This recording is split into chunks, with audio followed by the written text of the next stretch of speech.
Welcome everyone to a live edition of HogvilleNET Hoops. I have not gone live in a minute. I'm doing it tonight.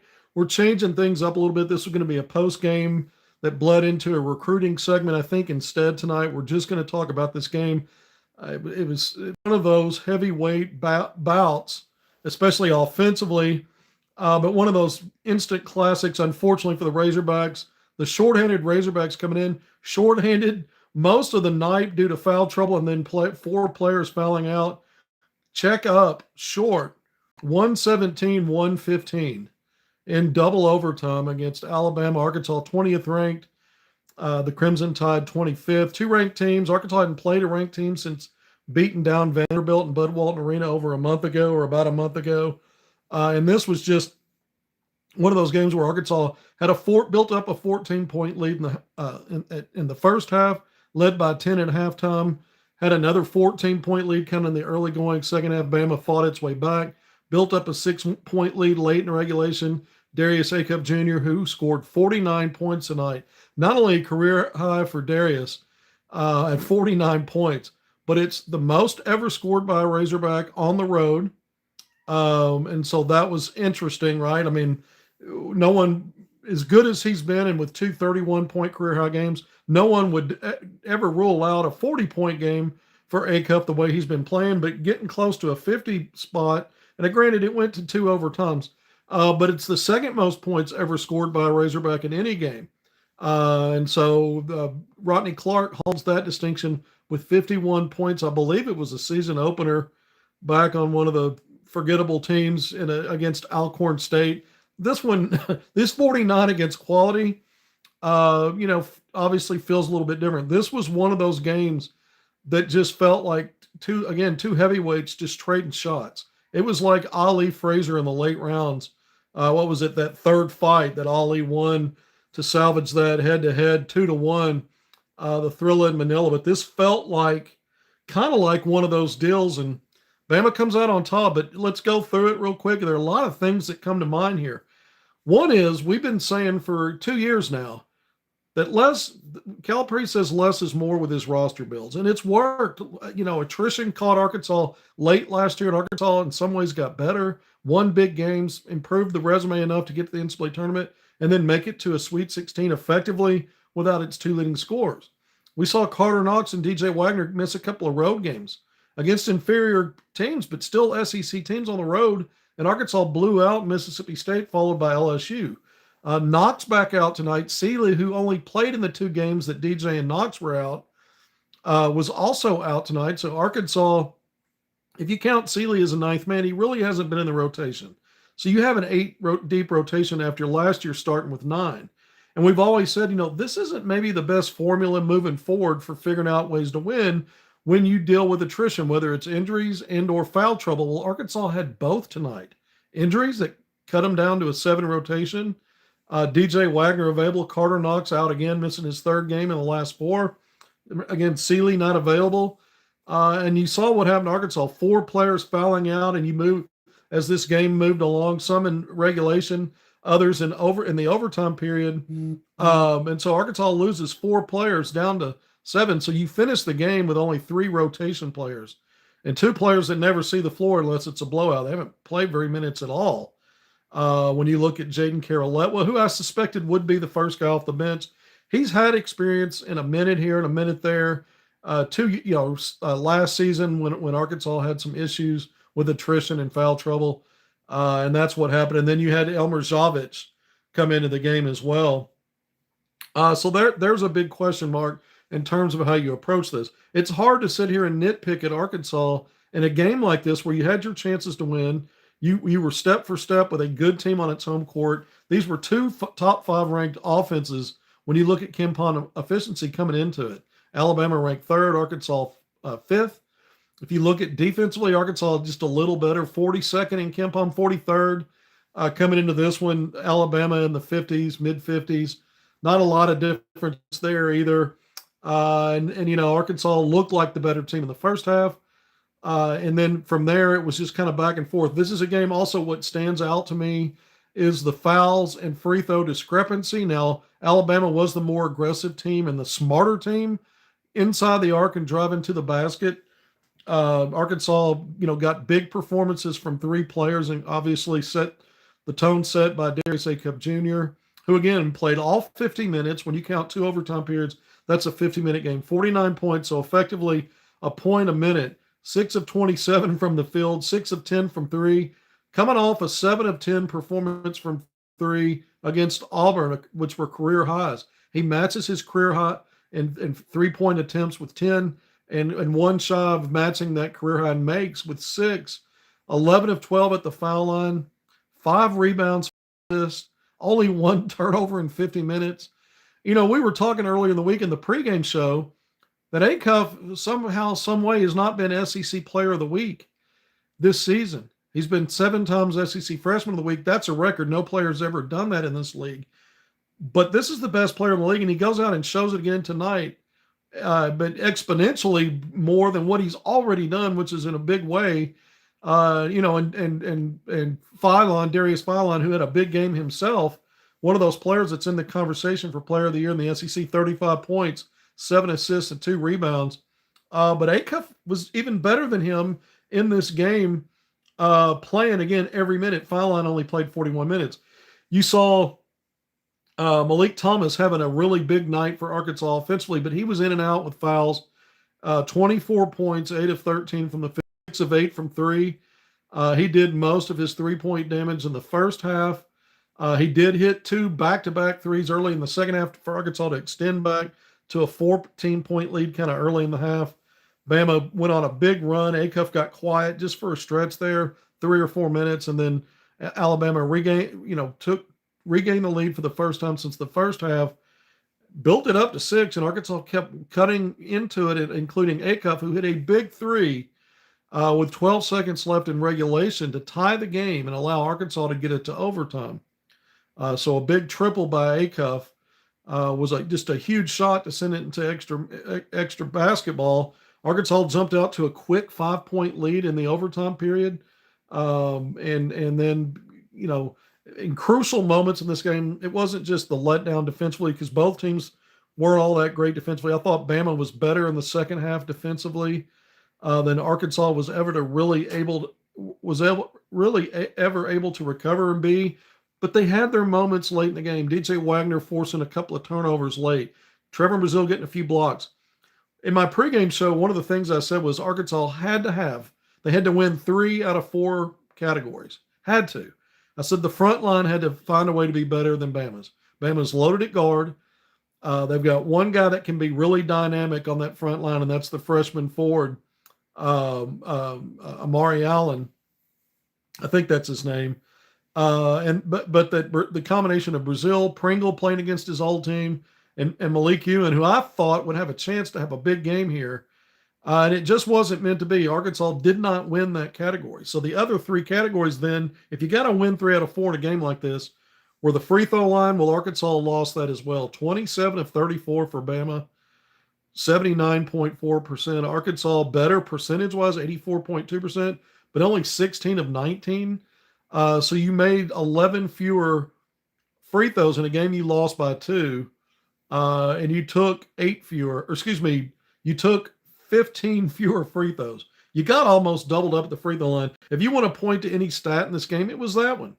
But Arkansas's front line trio, Brazile, as good as he's been mostly this year, it just wasn't there for him tonight. In a 50-minute game where he played 47, some of his stats will look respectable, but Ewan especially, who was softer. I mean, the guy's soft. There's a reason why out of the top 8 rotation, his minutes, he averages the fewest minutes among any Razorback. He's a 20-plus-year-old man. He gets paid to play. He's a pro. We're not going to just be gingerly soft about it. Not as gingerly soft talking about it as he was on the court tonight. Malik Ewan hurt Arkansas in this game. Nick Pringle, we've seen him most of the year struggle. And tonight was, no exception. He hit a bucket early in the game and got fouled on it. And, Pringle finishes with that bucket and the free throw that he made. 3 points and 1 rebound in 23 minutes. But Aiden Sherrill, who came into this game averaging 10.5 points and 5.7 rebounds, hung a 26.13 rebound double-double on the Razorbacks. So if you want to look at one stat that was the difference in the game, it was the free throw line. if you want to look at a matchup, it was one guy who rose way above his station because Arkansas was once again soft as butter on the front line. We know Brazil's not a banger. He usually deals better with physicality. I thought he struggled at both ends. He did make some plays in this game. Trevin ends up with 11 points, had a dunk late when Arkansas was trying to, extend the game and stay in it to get to double-figure scoring. He did finish with a team-high 8 rebounds, 7 of those on the defensive end. He had 3 blocks and 2 steals. So, I mean, playing 47 minutes, those stats aren't awful, but he was 5 of 13 from the field. The last 2 games, he's really struggled shooting from 3. I think he was 1 of 5 against Auburn, and then this game he was 0 for 4, only 1 of 2 at the foul line. He's an improved free throw shooter, didn't get there a lot, and so when you look at Arkansas's front line, it was really disappointing. The other 2 areas I said out of the 4 that Arkansas had to win 3 of, so they already lost front line as we've described it. They lost the free throw battle in a big way. They had to win turnovers. Mission accomplished, +5 in the turnover department, 12-7. But only 1 point in points off turnovers, only +1 in points off turnovers, 13-12.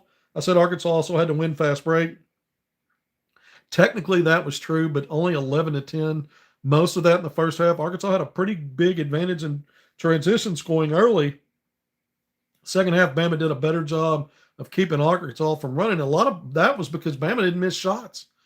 Bama didn't miss shots in the second half. I don't remember what the percentage was, but it was over 80% most of the second half. It may have finished that way. And of course, we had 2 overtimes to add into this. Are we proud of the team? Yeah, I think you're proud of the team because, again, 4 of your top 7 rotation players fouled out. 1 of your top 8 rotation players normally didn't play tonight, Carter Knox, and your 9th man wasn't available. So you were down to your 10th and 11th guys that never play. They never see the floor. Alabama has better depth than Arkansas to begin with, and that helped the Tide tonight. I mean, guys like Mallett coming off the bench. Houston Mallett hits 2 big threes in this game. For a team that's elite shooting from 3 in terms of volume of takes and makes, and then percentage-wise, they're pretty decent. Arkansas was actually better behind the 3-point arc tonight, but it's a little bit of fool's gold when you subtract the 3-point line. Arkansas wasn't, they didn't have just a big enough gap there. 13 of 26 for 50%. That's great. 10 of 29 for Bama, 34.5%.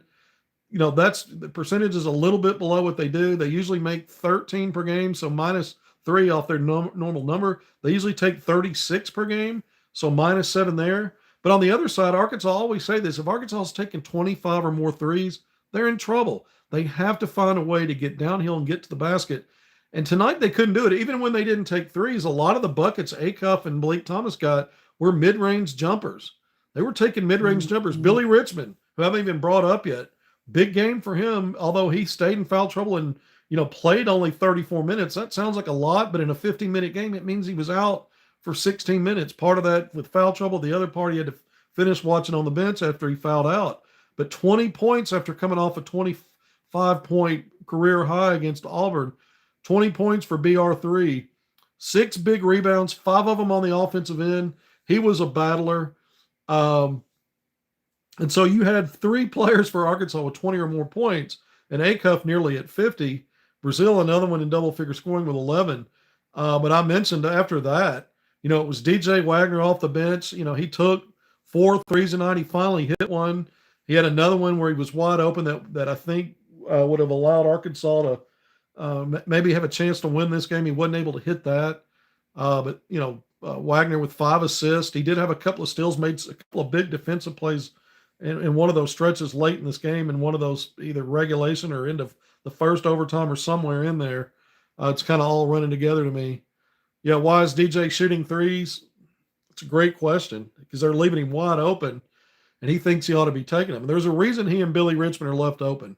BR3 took one, one that looked like a 3 early in the game, left wide open. I guess his toe was on the line because they didn't count it as a 3-point attempt. And then he pulled up for a 20-foot attempt a bit later and missed that too. And I'm like, those two shots were bad. The threes DJ was taking were bad. In a game like this, where you're playing in just a superior, elite offensive team, every offensive possession counts because your defense isn't very good. Neither is the other team's, but play to your strengths. BR3 ended up hitting some mid-range shots, but the ones he hit were really in that, 12 to 16, 17 feet, maybe the deepest that he hit. And he hit a few of those. Again, he finished 10 of 19 from the field. Malik Ewan, man, this guy 0 of 4 from the field, had a putback dunk at just before the buzzer off an Acuff miss in that second overtime, trailing 2, and just blew the putback dunk. That should have been an easy one. He wasn't contacted. It was clean. He wasn't off balance or coming from a weird angle. He was camped out with a guard behind him, had a clean up and go to the rim, and couldn't. And this dude was just soft all night long. I mean, he was playing in slow motion. It was like he was wearing cement loafers. He did have 7 rebounds in this game. He had 1 or 2 blocks at some point. After he gets beat all the way to the basket, sometimes he recovers and, says, "Oh, I need to exert myself a little bit." And then he gets a deflection or, gets a handle of the ball and gets a block. And you're like, why do you wait until you're imperiled to try? I'm infuriated a little bit about a guy with his talent who hurts you so often when he's on the court. 20 minutes a night. That far exceeds, in a 15-minute game, and that far exceeds what his, his typical night is when you look at minutes per game.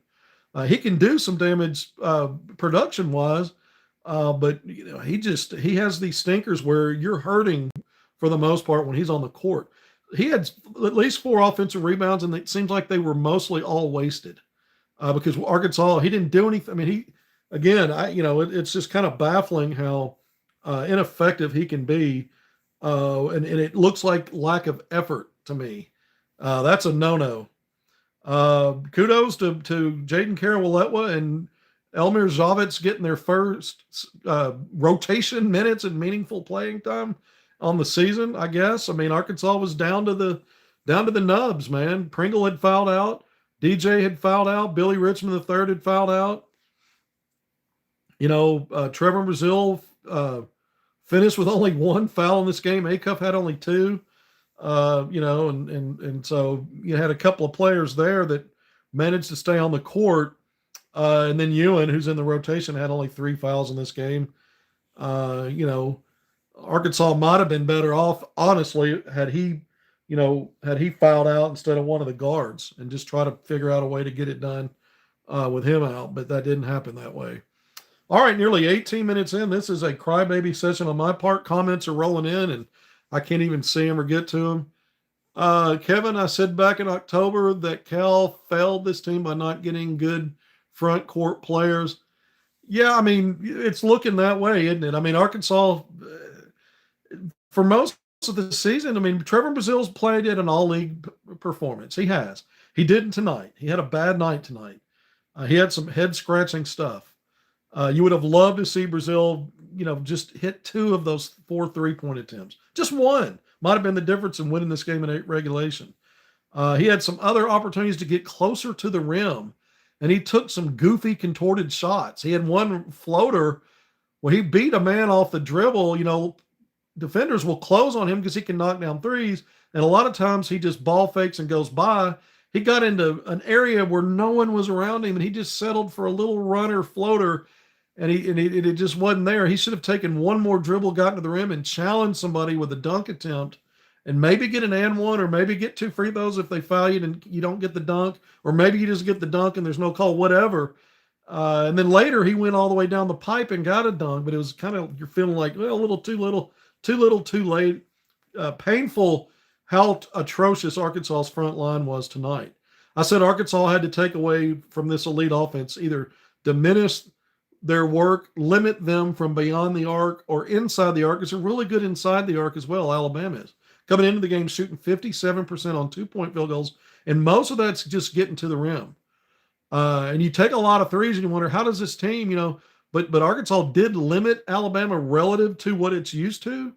But at the end of the day, and even though Arkansas actually won 3-point field goal shooting, most of that was in the first half. Alabama was a far superior team getting to the rim and to the basket. And a lot of those free throws that Alabama generated were legitimate. I mean, their guards and their slashers are really good at not selling for mid-range shots and just using hesitation moves, change of direction, change of pace, getting your defenders to get off their feet and then just jump into them and draw fouls. A lot of those were legit. And so this is a prime example of a team that is just, to me, despite the fact that Arkansas went to double overtime and lost by only 2, that was really a better offensive team when you look at how all the ways they can get buckets and how many of their players are crafty that way.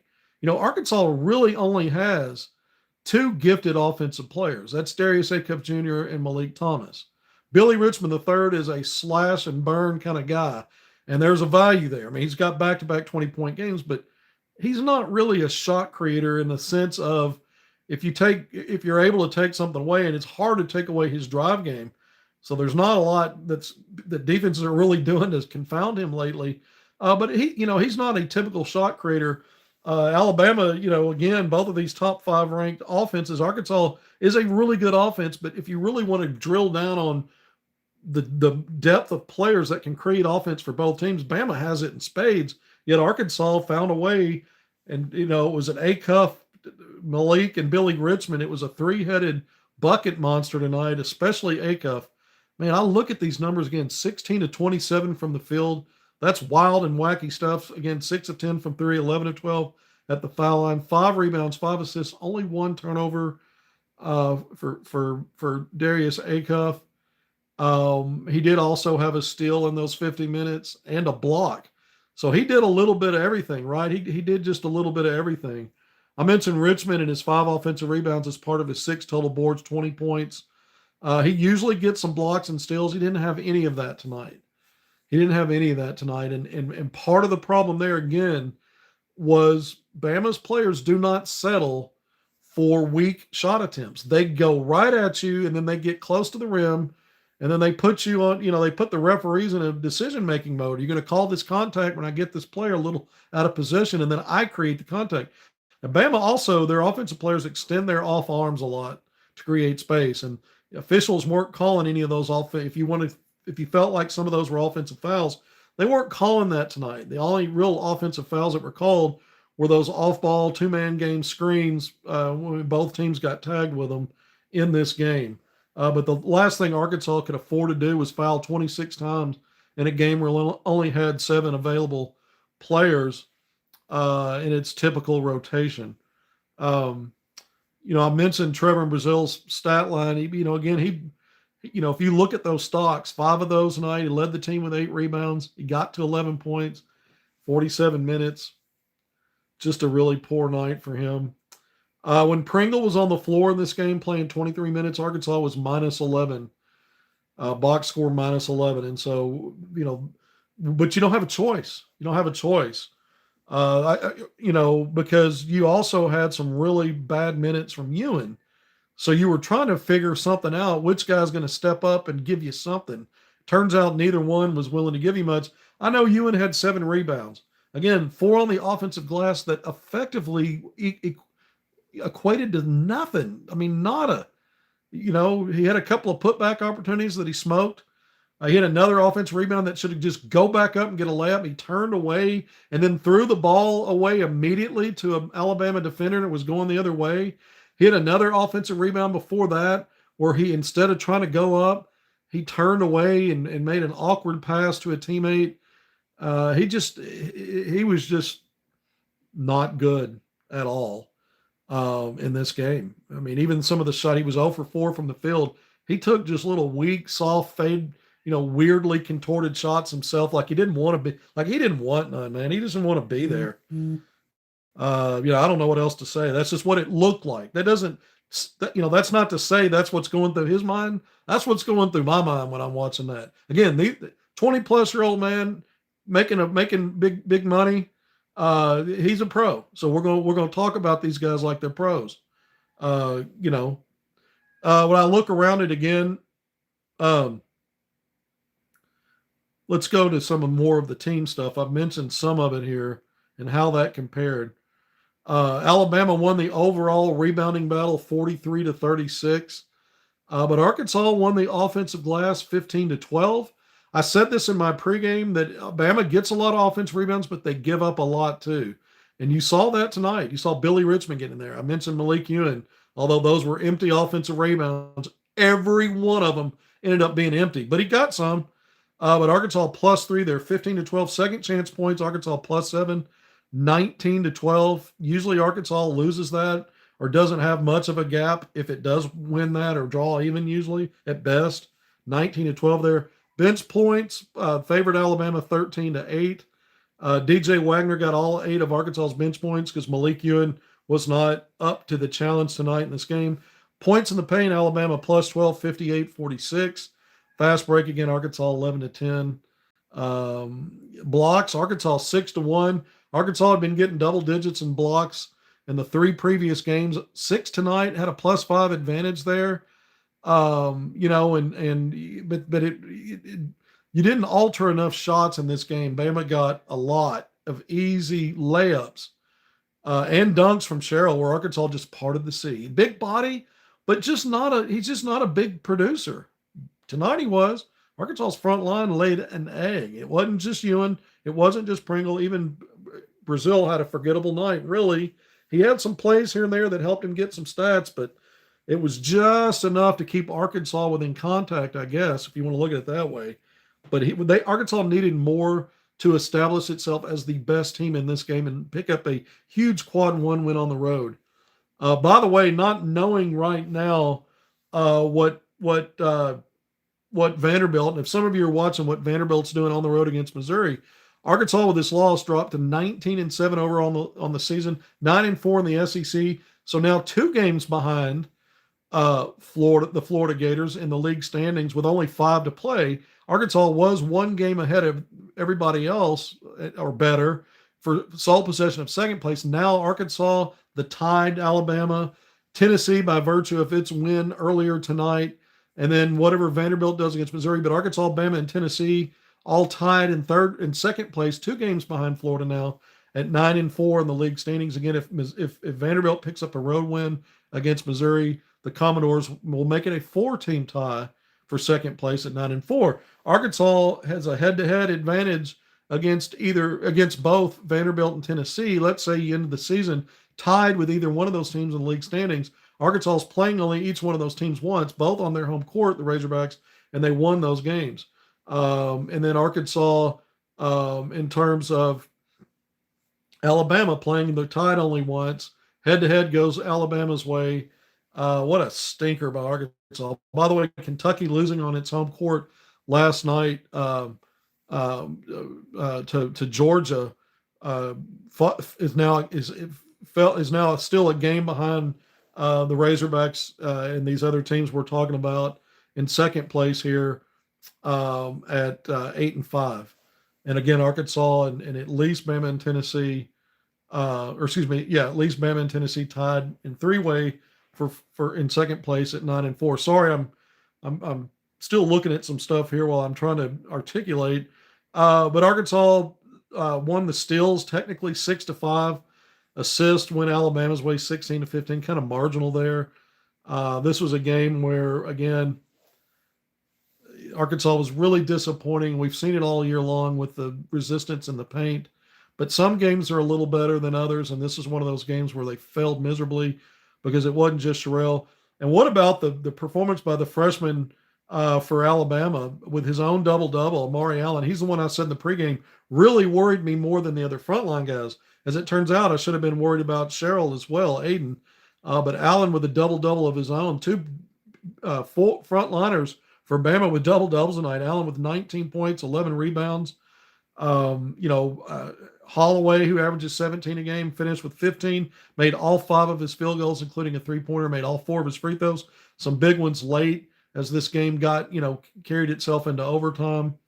And again, Feiline with 35 points, 7 assists, 2 rebounds.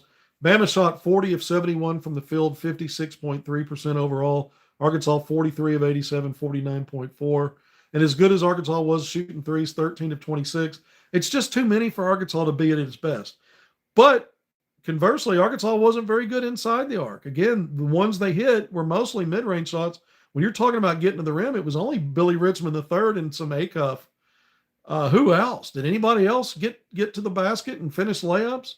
Acuff tonight a lot from 10 attempts from three, made 6 of those. So he made only 10 other field goals. Multiple of those were either mid-range pull-up shots.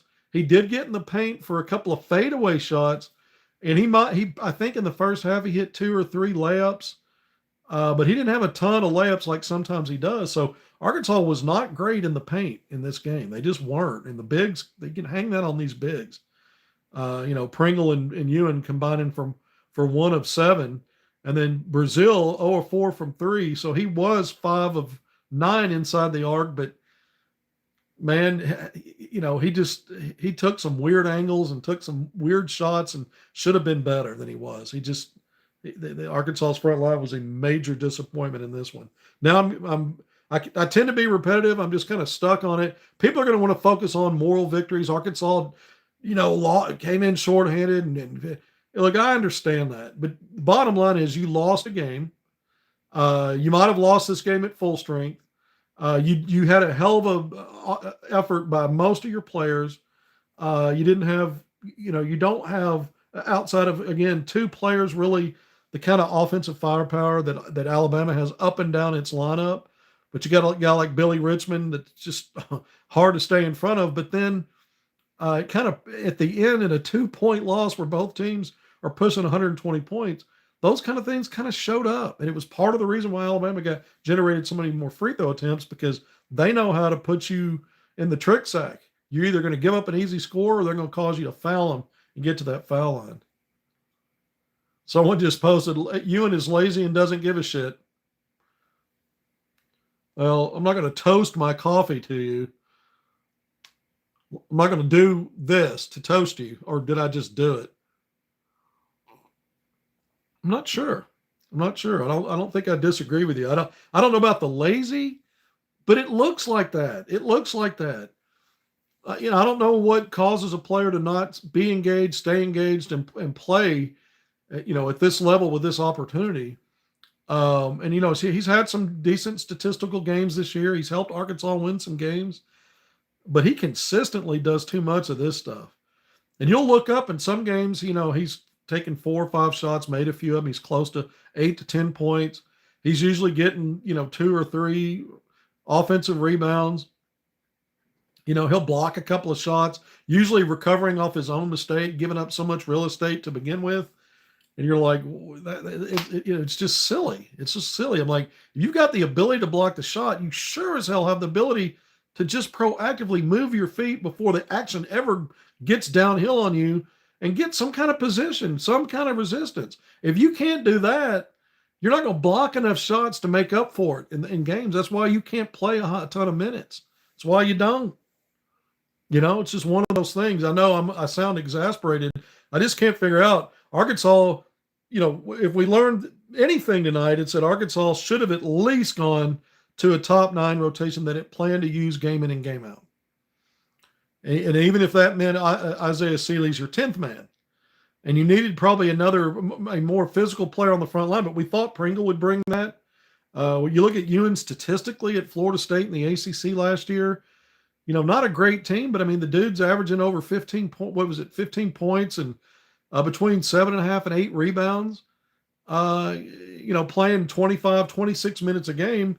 He can't stay on the court 20 without being an eyesore in effort, and again, when you're this short-handed and this guy played only 20 minutes in a 50-minute game and only had 3 fouls, he didn't foul out. He didn't have to sit with foul trouble because you're playing 4-on-5 kind of when he's out there a lot. All right, let's quit picking on these dudes a little bit. 34.5 minutes in, I'm your host, Kevin McPherson. I've gone to negative town. It stings when you lose a game like this. This was just a crazy, one of those games that's going to be talked about. It's arguably the game of the year in college basketball. So to lose it hurts so much more. As sweet as it would be to win it, I think the pain of losing it for the players, for the coaches, and I'll say this, I'm going to take a chance that Malik Ewan can build on this, can dig down deep and figure out a way to grow from this.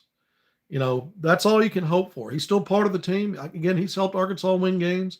And so you got to hope that being soft is not the way he wants to go out, because that's the way he is right now. Pringle's really wildly up and down, mostly down. I think Pringle has pretty much maximized what he brings. I don't even question his effort as much. It's just, limitations to his game. But for Ewan, man, he's got some nice goodies that he's just, he's just not maximizing everything. You look at a guy like Acuff. I mean, this guy's not a world beater on the defensive end.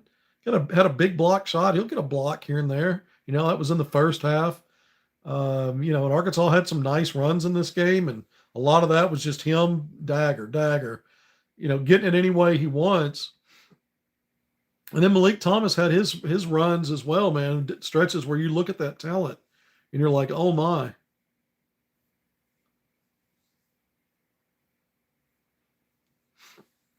I appreciate everyone for the comments. I haven't done a live in a while. This is first for me in a minute. So where do you go from here? You've got a home game against Missouri. Again, I probably can go in here and look and see if I can find this while we're on. If someone put the Vanderbilt Missouri result up,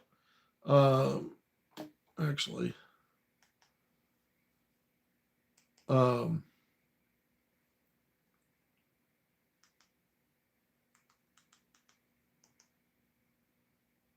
game may still be going on.